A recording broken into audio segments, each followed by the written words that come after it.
Hi and welcome back to the channel. We're so glad you're here. Today we're showing you how to store your onions from long-term use.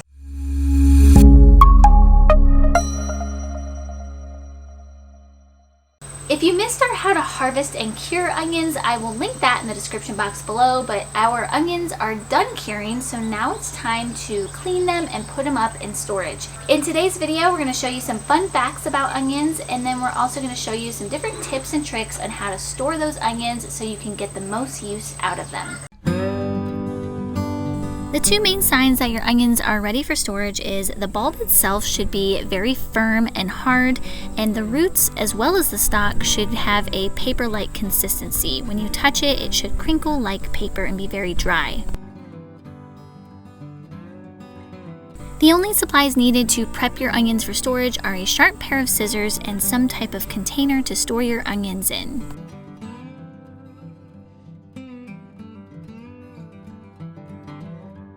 The first step in prepping your onions for storage is to trim the stalk roughly 1 inch above the bulb, and the next step is to trim the roots very short. If there's no dirt on the outside of your onion bulb, simply place it in your basket. However, if there is dirt on the outside, just brush it off with your hand. If this isn't working, you can always peel off the outer layer of the onion before placing it into your basket.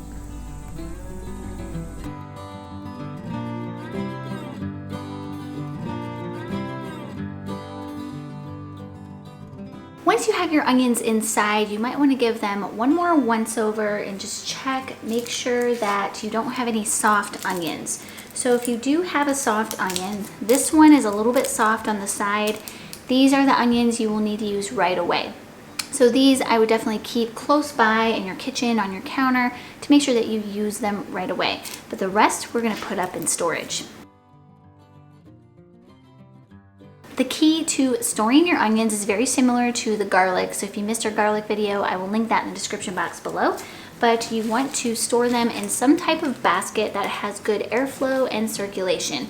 So this is a woven basket, so there's plenty of airflow on all sides. This basket is pretty neat because I can actually hang it, which is what I'm going to do.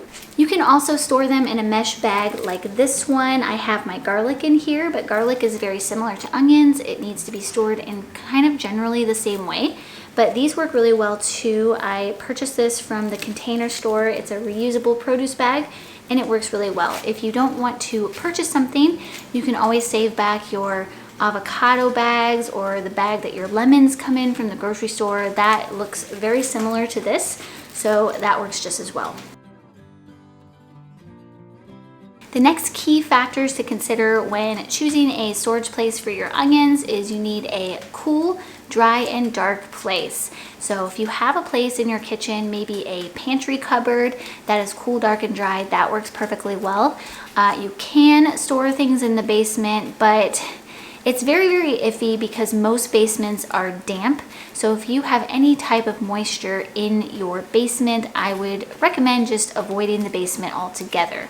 The moisture will actually cause your onions to possibly sprout, and or it could cause them to rot more quickly and they won't keep for as long. So if you have the slightest moisture in your basement, I would avoid that. We just recently bought a dehumidifier and we have that in our basement, and we have a moisture gauge down there, and I do have a room that I can actually store produce in now, which is wonderful because I don't have a lot of spaces in my kitchen to store things. I do have my pantry, which I hung my garlic in there, and that works great. But as far as, something big like this, I don't really have a lot of cupboard space. So I'm actually going to store these in our basement. So let's head down there and I'll show you the spot I have picked out.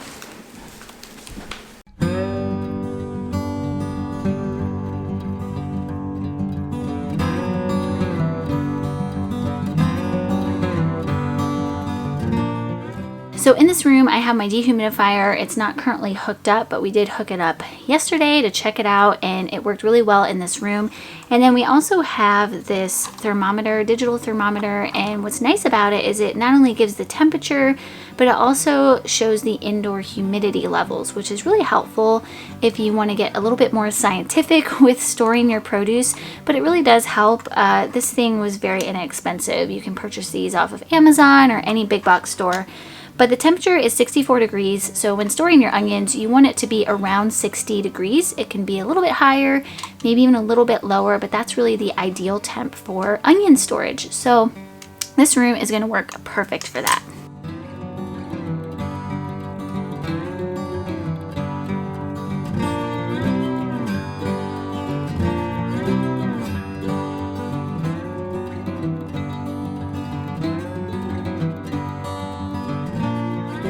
Some interesting facts about onions. Onions are one of the oldest recorded vegetables in history. Onions were recorded in the Bible, and they were also recorded to be eaten by the Egyptians. Ever cry when you're chopping onions? That is because onions contain sulfuric acid.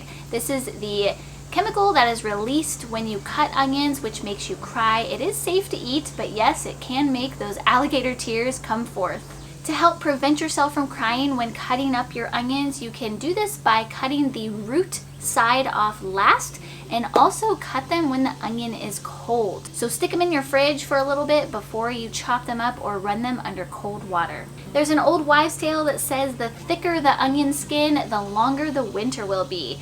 I don't know, what do you guys think? I'll have to check my onions and see what they're gonna tell me about this coming winter. To get rid of colds and coughs and fevers, cooked onions would be laid on top of the chest, and the person would be wrapped in warm blankets, and this would help lower the fever or subdue that cough or cold. Last fun fact of the day, the largest onion on record weighed over 10 pounds.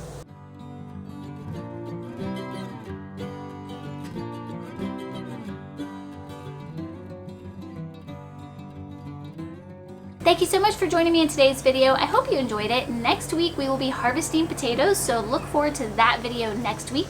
You can also head over to morningchores.com, where you'll find all kinds of information on homesteading, gardening, DIY, and much, much more. Hope you all have a wonderful day, and we'll see you next time.